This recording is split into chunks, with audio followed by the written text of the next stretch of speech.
우리가 유아기, 유아기에 대해서 했고요. 유아기 때 아주 중요한 애착 이론에 대해서 나눴죠.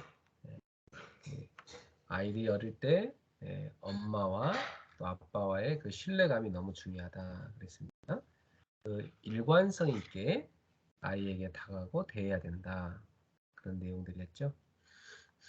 예, 그래서 심리적으로 엄마와 잘 애착이 돼 있어야만 그 아이의 정서가 건강하게 자랄 수가 있습니다. 충분한 애착을 경험한 아이가 부모한테도 잘 떨어져서 독립적으로 잘 클 수도 있습니다. 그게 충분히 안 된 애들은 초등학교 들어갔는데도 엄마 없으면 불안해하고 엄마한테 딱 껌딱지처럼 붙어가지고 소위 말하는 껌딱지가 돼가지고 늘 달라붙어하고 안 떨어지는 그런 애가 있죠. 불안해하고 그게 이제 어릴 때 충분한 애착과 관계가 안 되면 그런 현상이 일어나죠. 자, 오늘은 우리가 걸음마기 1살 6개월부터 3살까지의 그 기간 동안을 우리가 걸음마기라고 하는데 이때까지의 우리 부모의 역할에 대해서 제가 나누도록 하겠습니다. 자, 이때는 이제 서서히 자기를 인식하면서 엄마에게서 떨어져 나가는 시기입니다. 유아기 때까지는 뭐 그냥 완전히 엄마한테 100% 의존적인 그런 아기였잖아요. 근데 이제는 1년 6개월 되고 나면요. 자기 스스로 이렇게 뭔가 잘 걸어 다니기도 하고 여러 사물에 대한 호기심을 많이 갖잖아요. 그래서 이제 그야말로 이 세상을 탐험하는 탐험가가 돼가지고 마음껏 세상을 경험하기 시작하는 때입니다. 그래서 걸음마도 뗐고 이제 말도 조금씩 점점 늘어가고 대소변도 자기 스스로 가리게 되는 나이죠. 그래서 심지어 이제 자기 손으로 직접 우유도 먹고 밥도 먹으려고 하면서 홀로서기를 하는 시기입니다. 그래서 주위 환경을 자신의 손과 몸으로 직접 경험하고 또 탐색하면서 세상에 대해서 셀프 컨트롤, 절제라고 하죠. 자기 스스로 자기를 통제하는 것. 그 절제력을 서서히 배워가기 시작할 때입니다. 그러다 보니까 이때 중요한 것은 자유와 질서의 조화를 이루는 거예요. 그러니까 애한테 자유를 허용하지만 그러나 질서 있게 자유를 누릴 수 있도록 그렇게 가르쳐야 되는 거죠. 그래서 스스로 탐색하고 정말 스스로가 할 수 있는 그런 자유를 허용함과 동시에 해서는 안 될 것에 대해서 적절하게 애들한테 제한을 시켜줄 필요가 있어요. 그래서 이 질서와 훈계도 뒤따라줘야 되는 것입니다.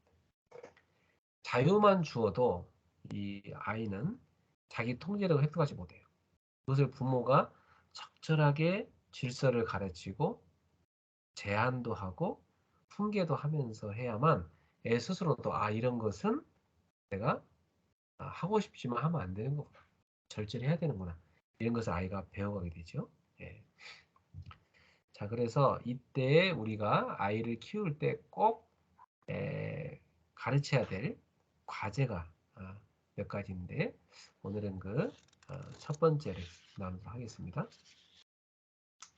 첫 번째로 이때 아이가 꼭 배워야 될 게 뭐냐면 자율성이라는 거예요. 자율성. 예. 자율성이란 말은 자기 스스로 무언가를 잘 해낼 수 있는 의지를 말합니다. 뭐 자신감과도 같은 말이라고 할 수 있어요. 나도 할 수 있구나. 나도 해낼 수 있구나. 하는 그런 자신감을 갖게 되는 거죠. 그래서 아이가 이러한 자율성을 획득하기 위해서는 아이 스스로가 뭔가를 해서 성공을 경험해야 돼요. 나도 하니까 되네? 재밌다. 이걸 경험해야 되는 거죠. 그래서 그런 것이 이제 보통 뭐가 있냐면 자기의 어떤 감정, 자기의 어떤 생각 이런 것들을 조금씩 표현하는 거 필요하고요. 나 지금 뭐 기분이 좋지 않아. 나 마음이 지금 우울해. 슬퍼. 뭐, 뭐 때문에 난 화가 났어. 난 뭐 배고파. 난 지금 누구의 위로가 필요해. 뭐 이런 것들을 아기가 이렇게 표현할 수 있어야죠. 예. 또 혼자 숟가락도 직접 사용을 해서 음식도 먹어보는 거. 예. 그것도 아이가 직접 경험해 봐야 되고요. 그다음에 대변, 소변도 스스로 이렇게 가리고 하는 것도 칭찬해 주고. 그래서 뭐 아이가 대변을 봤을 때는 같이 그 변을 같이 쳐다보면서 아, 이게 누구의 변일까? 아, 이게 효주 거구나. 아, 이게 유리 거구나. 아, 이게 세미 거구나. 이제 그런 얘기를 할 필요도 있어요. 그러면서 이제 그걸 버릴 때, 어, 똥아, 안녕 하면서 이제 변기에 나한테 버리고, 이런 것도. 애들이 되게 어릴 때는 그 똥 얘기를 되게 좋아해요. 되게 재밌어요. 자기가 직접 어릴 적에 그 자기 몸에 나온 거고, 그걸 버리는 거니까. 그런 책도 많이 있죠. 그래서 이게 대소변을 가릴 때 이렇게 잘 칭찬해 주는 거 필요합니다. 그리고 손으로 뭔가를 만져보고 발로 직접 이렇게 촉감을 느껴보고 그러면서 직접 걸어보는 일. 이런 것을 이제 애들이 직접 해보면서 성공을 경험해야 됩니다. 그래서 부모로서 해야 될 것은 아이가 이런 자기가 직접 어떤 걸 해서 성공을 경험할 수 있도록 어떤 그런 기회를 아이한테 제공해 주는 것이 우리 부모들이 해줘야 될 일이겠죠. 그래서 애들이 작은 성취를 이제 경험하다. 그리고 부모는 아이가 어떤 작은 성취를 했을 때 이렇게 칭찬하고 그다음에 격려해주고 이렇게 해주는 것이 부모가 해야 될 일입니다. 내가 예를 들어서 두세 발짝 걷다 넘어졌다. 그랬을 때는 아이고 우리 아기가 두 걸음이나 걸었네 이렇게 말해줘서 격려해 줘야 되는 거죠. 더 잘 걸을 수 있다는 얘기잖아요. 아우 너 왜 이렇게 넘어지고 그래? 막 이렇게 말하면 안 되는 거죠. 애들은 그때 넘어지면서 또 일어나서 걷게 되는 것이니까 칭찬과 격려가 필요합니다. 그다음에 이제 밥을 먹을 때도 애가 직접 이제 먹다 보니까 애들이 뭐 많이 흘리죠. 그럴 때는 막 밥을 흘린다고 해서 엄마가 막 투덜댈 게 아니라 아유 우리 아기가 이제 혼자서도 밥을 먹을 줄 아는구나. 아유 대견하다 이렇게 이제 격려해 주는 거 필요한 것입니다.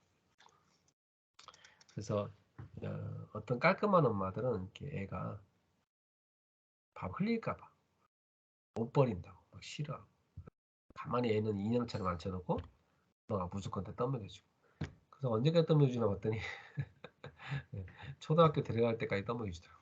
그 애를 완전히 바보로 만드는 거죠. 그게 애를 위하는 게 절대 아니죠. 나중에 중고등학교 갔는데 옷도 엄마가 다 사다 줘요. 대학까지도. 얘가 대학을 졸업했는데 자기는 지금까지 자기 스스로 해본 게 하나도 없는 거예요.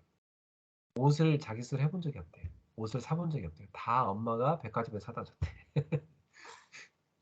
학교 필요한 학용품 다 엄마가 사다 줬어요. 예. 그리고 대학 전공도 엄마가 정해줬대요. 레슨 선생님 엄마가 정해주고. 그러니까 애가 어떤 문제가 발생하냐면 나중에는 자기 자신에 대해서 신뢰를 안 해요. 자기 스스로가.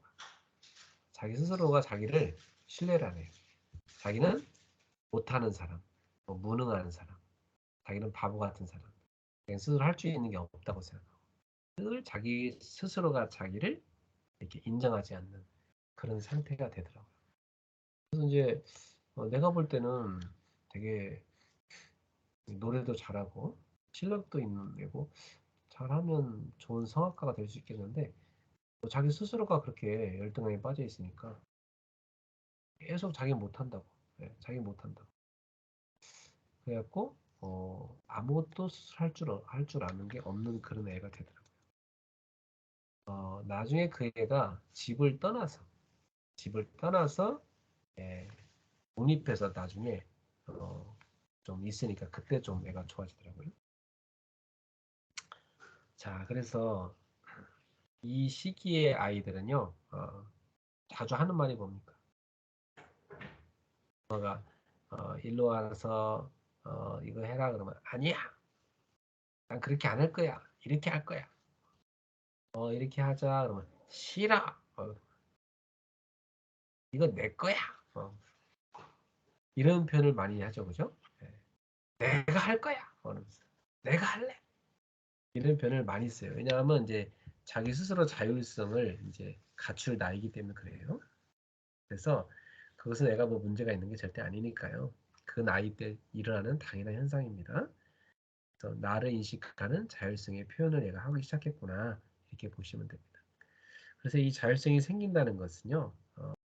선택에 대해서 자신의 의지를 가지고 반응할 수 있다는 것을 뜻해요. 얘도 이제 자기가 자기 의지를 가지고 자기가 선택하고 싶어 하는구나. 그러니까 부모는 이때 애들에게 선택의 기회를 줘야죠. 그래서 애한테 물어봐야 돼요. 무조건 뭐 일로 와, 우유 마셔, 물 마셔 이렇게 아니라 아, 우유를 줄까요? 물을 줄까요? 어떤 걸 먹고 싶나요? 어떤 걸 마시고 싶나요? 이렇게 선택의 기회를 줘야죠. 네. 새우깡을 먹고 싶나요? 감자깡을 먹고 싶나요? 네. 포도를 먹을까요? 아니면 바나나를 먹을까요? 네? 그래서 이 시기에 아이들은 자율성을 줘야 돼요. 유모차를 타고 갈까요? 걸어갈까요? 이렇게 네. 자기 스스로 선택할 수 있도록 말이죠. 그래서 이때 적절한 그런 자율성을 애들이 성취하지 못하게 되면 그 자율성을 획득하지 못하게 되면 결핍 증상이 나타납니다. 그래가지고 자기 스스로가 자기가 뭘 못한다는 생각이기 때문에 수치심을 가져요. 그리고 자기를 계속 의심해요. 나는 뭐 못할 거야. 이러면서 자꾸 자기를 의심해요. 이게 상처가 돼버린 것입니다. 그래서 나는 이런 것도 못하는 애구나 하면서 스스로가 스스로를 창피하게 여기게 됩니다. 네. 그러니까 예를 들면 애들이 태어나서 처음 시도하는 걸음마인데 또 처음 시도하는 숟갈질인데 처음 경험하는 대변 가리기, 소변 가리기 이런 건데 이런 것에 애가 계속 실패를 경험하게 되면 자기는 안 된다고 생각합니다. 그리고 그거에 대해서 계속 엄마가 지적하면서 야단을 치면 애가 망신을 받는 거잖아요. 그러면 자기 스스로에 대해서 부정적 자아가 형성이 돼요. 나는 이런 것도 못하는 애요. 나는 나는 창피하다. 나는 너무 수치스럽다. 나는 잘할 수 있는 게 없는 것 같아. 이러면서 아주 스스로가 자기 자신에 대한 자화상이 어두워지고 자기 스스로가 수치심을 느끼고 자기 자신에 대해 의심을 하게 됩니다. 이런 사람은 이제 항상 어디 가든지 다른 사람이 나를 어떻게 볼까? 그래도 신경 써요. 내가 이런 말 하면 사람들이 또 어떻게 볼까? 되게 말도 막 너무 떨려서 조심해서 하지도 못하고 자신감과 의지가 그런 부족한 사람이 되기 쉽습니다. 여러분들이 이 나이 때 자율성을 잘 아이가 갖추도록 도와주는 것이 여러분이 해줘야 될 중요한 발달 과제라고 볼 수 있겠습니다. 그러면서 아이들하고요 집에서도 엄마랑 같이 찬송 부르기 할까요? 어떤 걸 부를까요? 이렇게 서서 찾아볼 필요가 있고 오늘 목사님 말씀을 들을까요? 이걸 들을까요? 이걸 들을까요? 같이 이렇게 물어보죠. 이렇게 하면서 여러분들의 아이에게 자율성을 키워주는 훈련을 하면 좋겠습니다. 오늘은 1년 6개월부터 새로운 3년까지의 발달 과제에 대해서 나눴습니다. 기도하겠습니다. 하나님 감사합니다. 우리 귀한 아이들을 하나님이 기뻐하는 복된 아이들로 키울 수 있도록 우리 부모들에게 성경적인 육아법을 가르쳐 주시니 감사합니다. 우리 귀한 엄마들이 하나님의 사랑으로 우리 아이들을 사랑하고 아이들을 하나님이 기뻐하는 사람으로 세워서 세계복음화하는 전도자로 키울 수 있게 해주세요. 우리 부모들에게 지치지 않는 하나님의 은혜와 힘을 부어주시길 기도합니다. 이 시간에도 우리가 서로 포럼할 때 하나님의 은혜가 넘치는 시간이 되게 하소서. 예수님의 이름으로 축복하며 기도합니다. 아멘. 아멘.